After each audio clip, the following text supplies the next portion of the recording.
ফুলের মালায় আত্মহারা হয়েও না যারা ক্ষমতায় থাকো, এই ফুলের মালা আর ফাঁসির রশি একেবারেই পাশাপাশি।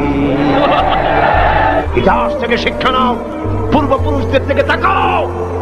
আল্লাহ দ্বীনের কর্মীদের উপরে আঘাত লাগাবার কারণে বংশ শুদ্ধ আল্লাহ সাফ করে দিয়েছে। সে আল্লাহ আছে না নাই? চিল্লায় করে আছে না নাই? আসসালামু আলাইকুম ওয়া রাহমাতুল্লাহি ওয়া বারাকাতুহু। প্রিয় বন্ধুরা, কথায় আছে না, সত্য কখনো চেপে থাকে না, আর পাপ বাপকেও ছাড়ে না। আজকে গুরুত্বপূর্ণ দুটি বিষয় নিয়ে আলোচনা করব। প্রথম বিষয় থাকবে শেখ হাসিনার ফাঁসির আদেশ দেওয়ার পরে শেখ হাসিনা একটি বক্তব্য দিয়েছে। শেখ হাসিনার সেই বক্তব্যটি নিয়ে গোটা ভারতবর্ষে এবং বাংলাদেশের মানুষেরা শেখ হাসিনাকে নিয়ে ট্রল করা আরম্ভ করেছে। সেই বক্তব্যটি আপনাদেরকে দেখাবো।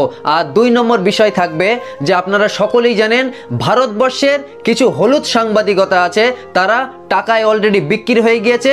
শেখ হাসিনার পক্ষ নিয়ে বাংলাদেশের আদালতকে অবৈধ বলছে, বাংলাদেশের সরকারকে অবৈধ বলছে, বাংলাদেশের জামাত ইসলামকে অবৈধ বলছে, বাংলাদেশের বিএনপিদেরকে অবৈধ বলছে।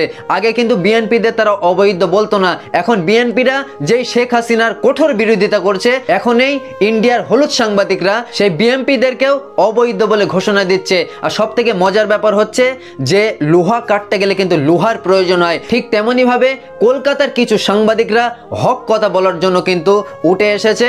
তাদের বক্তব্যগুলি আপনাদেরকে শোনাবো যে হলুদ সাংবাদিকদের কথাগুলি কিভাবে তারা একটা একটা করে উপড়ে ফেলে দেবে কলকাতার সাংবাদিক। আপনাদেরকে একটা একটা করে দেখাবো ইনশাল্লাহ। আর শেষে কিন্তু একটি নতুন চমক থাকবে, যে চমকটাই আপনারা প্রমাণ হয়ে যাবেন যে কেউ যদি অন্য কারোর গর্তে ফেলার জন্য গর্ত খোঁড়ে, সেই গর্তেই কিন্তু তার নিজেকেই পড়তে হয়। এটা কিন্তু আপনারা নতুন করে ক্লিয়ার হয়ে যাবেন, সেটি কিন্তু আরও নতুন একটি চমক থাকবে ইনশাল্লাহ। তো আসেন আমরা প্রথম বিষয় নিয়ে আলোচনা করি যে শেখ হাসিনার কোন বক্তব্যের কারণে গোটা ভারতবর্ষে এবং বাংলাদেশের মানুষ শেখ হাসিনাকে নিয়ে ট্রল করা আরম্ভ করেছে।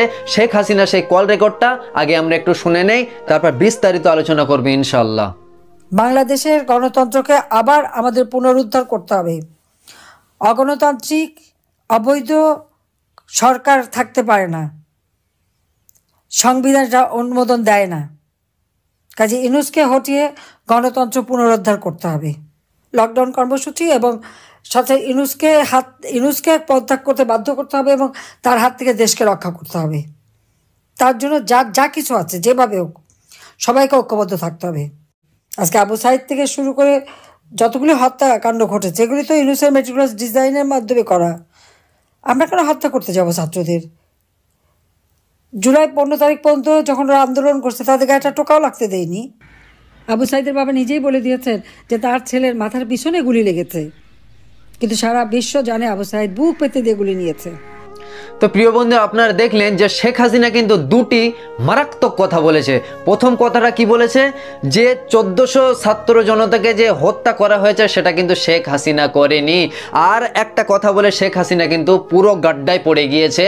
শেখ হাসিনা বলছে যে আবু সাইদের পরিবার নাকি বলেছে যে আবু সাইদকে পিছনে গুলি করা হয়েছে, শেখ হাসিনার পুলিশরা নাকি আবু সাইদকে হত্যা করেনি, এটা নাকি আবু সাইদের পরিবার বলছে। তো প্রিয় বন্ধুরা, আবু সাইদের পরিবার শেখ হাসিনার ফাঁসির রায়ের পরে আবু সাইদের পরিবার কি বলতে চাইছে সেই ভিডিওগুলি আপনাদেরকে দেখাবো।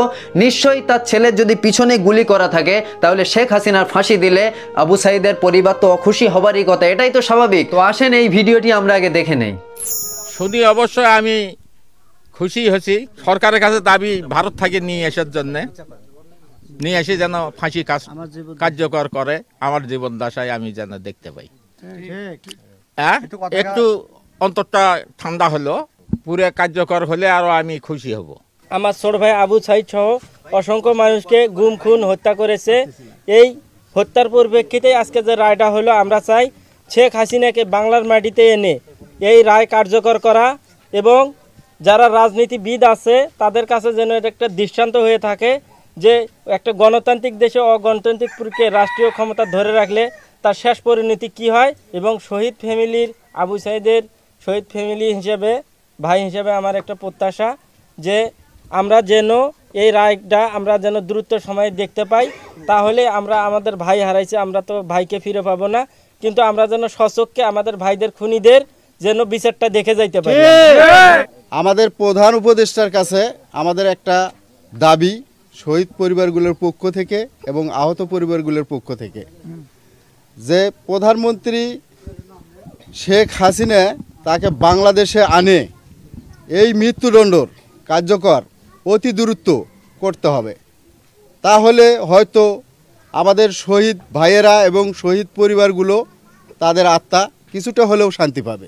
আমাদের অনুভূতি হচ্ছে যে বর্তমান যে আজকে আমরা যে রায় পেয়েছি এবং এই রায়কে অতি দ্রুত কার্যকর করতে হবে এবং তাদের ফাঁসি দিতে হবে এবং দেশের বাইরে যেখানেই থাক সেখান থেকে আনতে হবে অতি দ্রুত।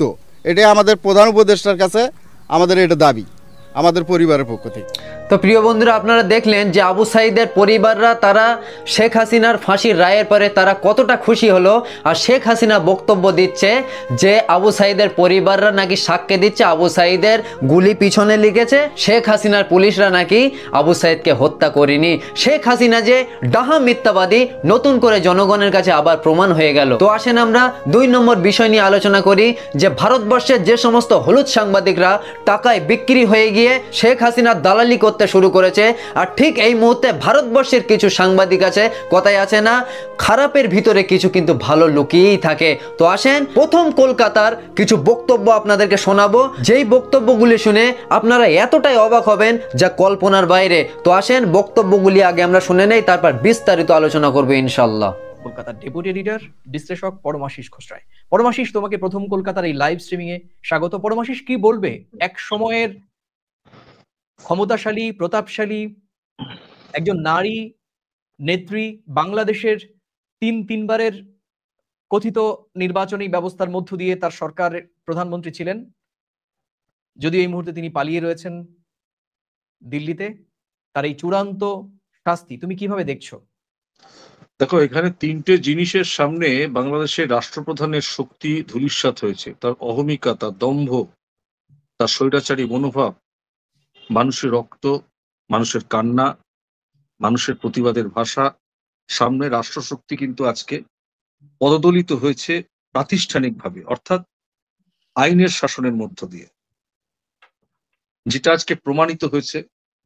1400 মানুষের মৃত্যু, আন্তর্জাতিক মানবাধিকার সংগঠনগুলো যেটা বলেছিল, ড্রোন এবং হেলিকপ্টার দিয়ে মানুষের প্রতিরোধকে ধ্বংস করে দেওয়ার প্রবণতা, যেটা যুদ্ধে ব্যবহার হয়, এটা প্রমাণিত হয়েছে।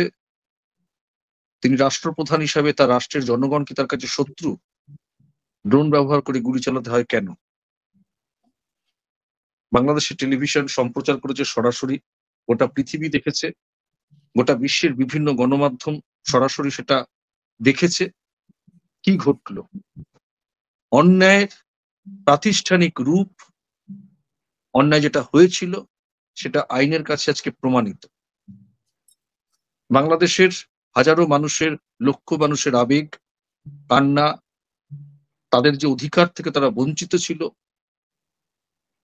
সবটাই কিন্তু আজকে সত্যি প্রমাণিত হয়েছে আন্তর্জাতিক ট্রাইব্যুনালের কাছে।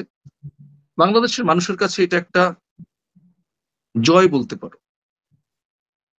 একদমই। আমরা প্রিয় দর্শক, আপনারা যারা অনেকেই প্রায় এখনো পর্যন্ত প্রায় 250-র উপরে হচ্ছে আপনারা মন্তব্য লিখেছেন, তো সবটা মানে দেখানো সম্ভব নয়, কারণ আপনারাই বিরক্ত হয়ে যাবেন হয়তো। আমি শুধুমাত্র কয়েকজনের, আপনারা 2 দাদাকে শুভেচ্ছা, সেটি বরাবরই খুবই আমরা কৃতজ্ঞ। একজন লিখেছেন, তোমরা খুব খারাপ লোক, ভারতের হয়ে হাসিনার বিরুদ্ধে বিরোধিতা করো, হাসিনা তোমাদেরকে যা দিয়েছে তা জীবনে মনে রেখো। ঠিক ঠিক ঠিক ঠিক সত্যি তাই। হাসিনা ভারতকে অনেক কিছু দিয়েছেন, সবকিছু দিয়ে ফেলেছেন হাসিনা।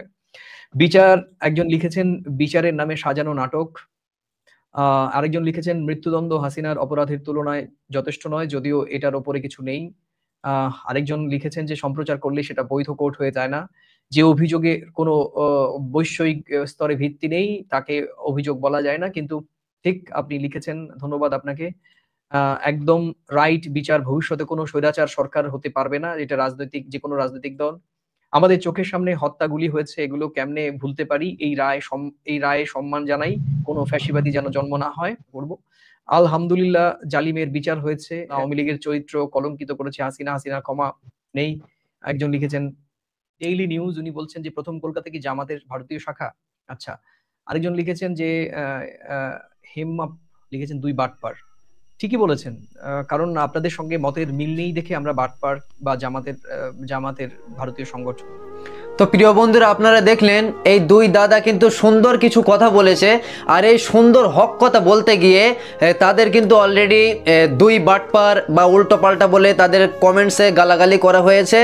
আর সবথেকে মজার ব্যাপার হচ্ছে তারা দুজন কিন্তু হিন্দু, কিন্তু তবুও তাদের হক কথা বলার জন্য কি বলা হয়েছে, যে তারা বাংলাদেশের জামাতে ইসলামদের দালালি করছে। এই একটা কিন্তু হাস্যকর কথা। এখান থেকে নতুন করে প্রমাণ হয়ে গেল যে যারাই সত্য কথা বলবে তাদের এই কমেন্টসে কিন্তু উল্টো পাল্টা কমেন্টস তাদেরকেই শুনতে হয়, কারণ মিথ্যে কথা মিঠা লাগে আর সত্য কথা একটু তিতাই লাগে। ইতিপূর্বে আপনারা সকলেই জানেন শেখ হাসিনার বিরুদ্ধে একাধিক গজল ইউটিউবে আমার আপলোড হয়েছিল, যে গজলগুলি কোটি কোটি মানুষ শুনেছে। তখন বাংলাদেশ থেকে কিন্তু আমাকে কমেন্টসে রাজাকার বলে গালি দিত, কিন্তু 2024 সালে যখন কোটা আন্দোলন হয় শেখ হাসিনা কিন্তু গোটা বাংলাদেশের সমস্ত মানুষদের কিন্তু রাজাকার বলে গালি দিয়েছিল। এটা কিন্তু একটা হাস্যকর বিষয়। তো প্রিয় বন্ধুরা, শেখ হাসিনা নিজেই কুয়া খুঁড়েছিল জামাত ইসলাম এবং বিএনপিদেরকে সেই কুয়ায় ফেলার জন্য, কিন্তু সেই কুয়ায় কিন্তু অবশেষে সে নিজেই পড়লো। যে শেখ হাসিনা যে আন্তর্জাতিক ট্রাইব্যুনালটি নিজে বানিয়েছিল শুধুমাত্র জামাতি এবং বিএনপিদেরকে ফাঁসির দড়িতে ঝোলানোর জন্য।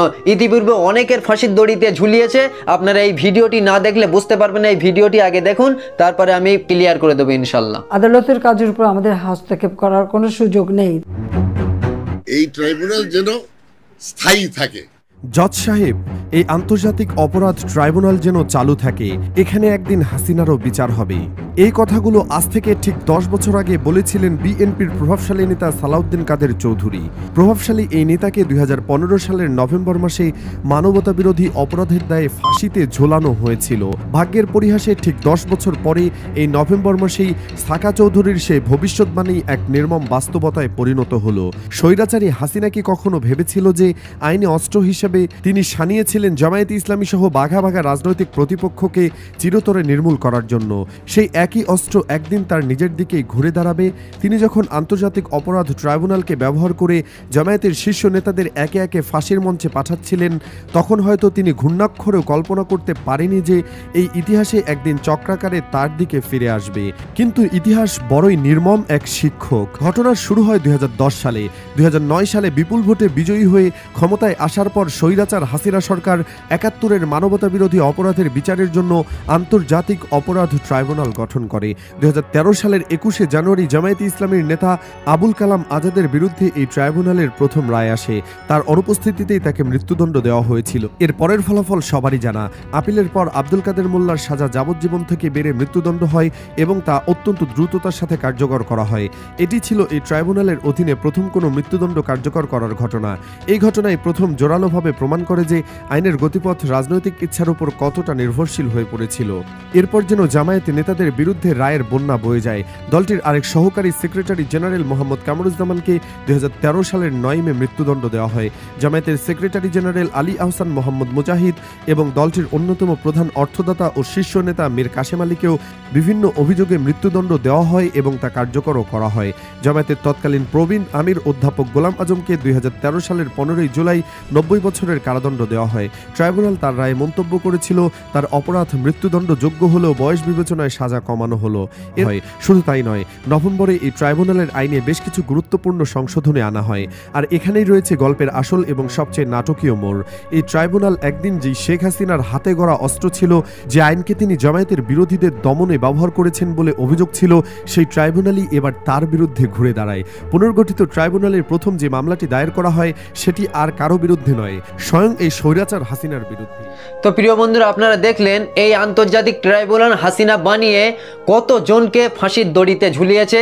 কিন্তু সব থেকে মজাদার ব্যাপার হচ্ছে আজ থেকে 10 বছর আগে বিএনপির নেতাকে যখন ফাঁসির দড়িতে ঝোলানো হয়, তার আগে কিন্তু সেই নেতাটি বলেছিল যে এই আন্তর্জাতিক ট্রাইব্যুনালটা ধুয়ে মুছে সাফ করে আপনারা রেডি করে রেখে দেবেন।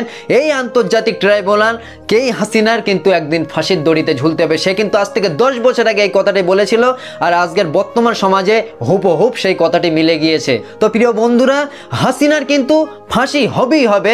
হাসিনা হাসিনার কিন্তু কেউ আটকাতে পারবে না হাসিনার ফাঁসি, সে এখন হোক আর 6 মাস পরে হোক, গোটা বিশ্বের মানুষ কিন্তু দেখবে শেখ হাসিনা ফাঁসির দড়িতে ঝুলছে। তো প্রিয় বন্ধুরা, এই ছিল আজকে গুরুত্বপূর্ণ ভিডিওটি ভালো লাগলে অবশ্যই এটি লাইক দিবেন আর আপনাদের বন্ধুদের নিকটে বেশি বেশি শেয়ার করে ইসলাম প্রচারে হাত বাড়িয়ে দিন। আসসালামু আলাইকুম ওয়া রাহমাতুল্লাহি ওয়া বারাকাতুহু।